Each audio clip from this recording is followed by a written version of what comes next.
Sekarang setelah Anda menyiapkan data, langkah selanjutnya adalah menganalisa data. Data digunakan sebagai input yang kemudian dianalisa untuk membentuk sebuah model. Terdapat beragam tipe problem, sehingga tentu saja terdapat beragam metode untuk menganalisa. Terdapat 4 kategori utama untuk metode menganalisa, yaitu klasifikasi, regresi, klasterisasi, analisa asosiasi, dan analisa graf. Pada klasifikasi, tujuan utamanya adalah memprediksi kategori dari data input. Sebagai contoh adalah spam filtering pada email, di mana algoritma tersebut memprediksi untuk setiap email yang masuk apakah itu adalah sebuah spam atau bukan. Pada contoh spam filtering ini, kategorinya cuma 2, yaitu spam, ya, atau tidak spam, atau no. Sebagai contoh lain adalah prediksi untuk cuaca. Apakah cuaca hari ini berawan, cerah, ataupun hujan. Ketika model Anda harus memprediksi nilai yang numerik, maka tekniknya disebut regresi. Contohnya adalah prediksi harga saham atau prediksi penjualan sebuah produk. Dapatkah Anda tebak benda apa yang penjualannya paling laris di Tokopedia pada tahun 2017?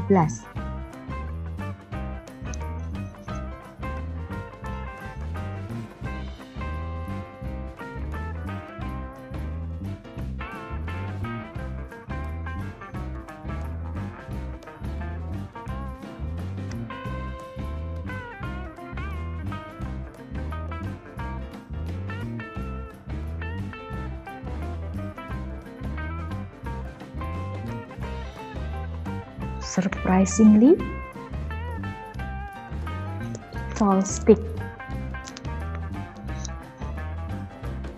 Tapi hal tersebut tidaklah mengejutkan buat tim data science Tokopedia, karena mereka telah memprediksi hal tersebut terlebih dahulu dan melakukan tindakan terhadap prediksi tersebut. Dalam klasterisasi, tujuan utamanya adalah mengelompokkan data yang sama dalam sebuah grup. Sebagai contoh adalah pengelompokan customer berdasarkan segmen yang berbeda, seperti umur, gender, atau kesukaan terhadap barang tertentu, sehingga marketingnya bisa lebih efektif. Atau juga identifikasi terhadap area dengan topografi yang serupa, seperti gunung, daratan, lautan, dan selanjutnya. Aplikasi yang umum menggunakan analisa asosiasi adalah market-based analysis. Aplikasi ini bertujuan untuk mengetahui sifat pembelian dari customer. Sebagai contoh, nasabah bank yang memiliki tipe deposito tertentu cenderung juga tertarik pada investasi. Menurut legenda data mining, Walmart menggunakan analisa asosiasi untuk mengetahui koneksi antara produk yang tampaknya tidak terhubung. Temuan mereka adalah pelanggan yang ke supermarket pada minggu malam untuk membeli popok mempunyai kecenderungan untuk membeli bir. Informasi ini dipakai oleh Walmart kemudian untuk meletakkan bir dengan merek tertentu lebih dekat ke arah popok. Ketika data Anda dapat direpresentasikan sebagai graf, maka Anda dapat melakukan analisa graf terhadap data tersebut. Misalnya dalam kasus pandemik ini, seandainya kita mempunyai data interaksi seseorang terhadap orang yang lain, pastinya akan mudah bagi kita untuk mengetahui siapa saja yang tertular dan juga untuk memutuskan rantai penularannya. Contoh kegunaan lain adalah optimasi trafik jaringan telekomunikasi. Langkah keempat adalah reporting insight. Setelah Anda selesai melakukan analisa, Anda pastinya ingin melaporkan hasil temuan Anda. Untuk mengetahui apa-apa saja yang perlu dilaporkan, mungkin Anda perlu menjawab pertanyaan-pertanyaan berikut. Apa punchline-nya? Dengan kata lain, apa hasil utamanya?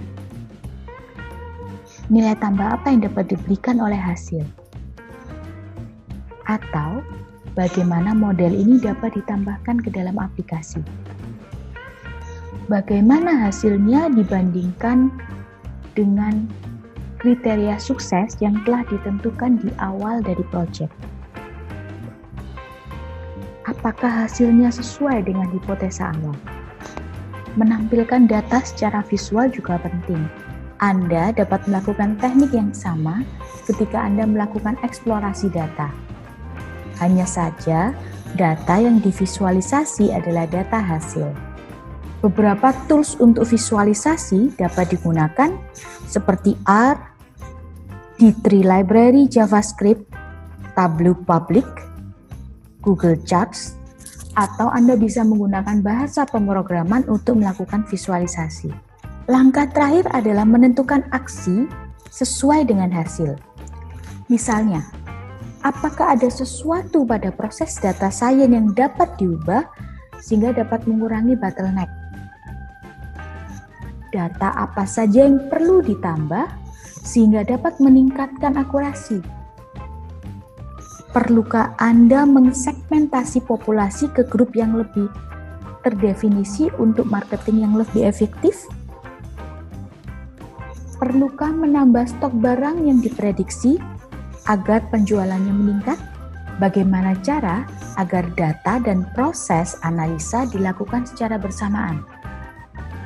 Atau beragam aksi lain yang dapat Anda lakukan. Sekian video untuk materi week 3 ini.